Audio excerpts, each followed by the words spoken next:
First, right, we're going to put in the name. Brett, I know that you're really excited about this next move. And at the current moment, you are renting. You shared with me that your rents are about $1,800 a month.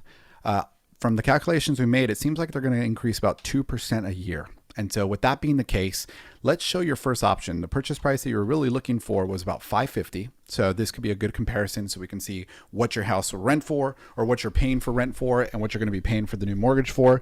And then from there, let's now put in the purchase price. So we're going to be looking at $550. With your first initial goal, let's first look at 3% down. And then with that, let me actually change the title here for you, Brett, so that it could be super, super clear. 3% down, interest rate 5.625 on a 30-year fixed rate. And this is going to come with about a half a point cost. And I'm going to do this real quickly because, like I said, I want to create a website for you. I'm going to put in some estimated fees that I'll talk about here in a second. I'll have it actually overestimate because I'd rather scare you away with fees that are too high than try to lure you in and have you be really upset at me later.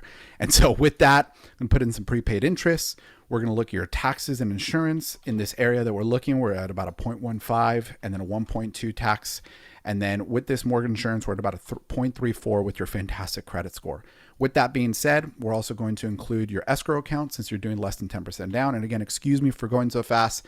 I just want to be able to put this together, and then we're going to analyze it in the next screen. Now, one of the things we also talked about was you maybe not buying now and waiting for another year. So if we take the 550 purchase price and we multiply by the national average home appreciation in the last 80 years, it's 3.6.9%.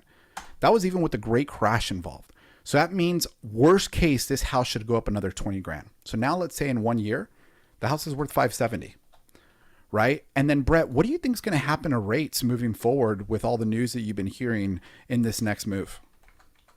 The media is saying they're going to go up, but I guess we'll see. So let's not agree with the media fully, but let's assume That's what that they're half a saying, point right? is accurate, right? So let's say it goes up, to 6.125%, right? That's your new interest rate. We're going to compare if that makes sense for you or not here in the future. So with that said, we're going to compare this on a 10-year average because, most people, especially our age, are moving within 10 years. But we're also going to compare it as a 5-year. So when you really view this, you can see it in full detail. So we're going to look at the rent versus own. And now we're going to put in today's date so that we can make sure that we're compliant. And here we are.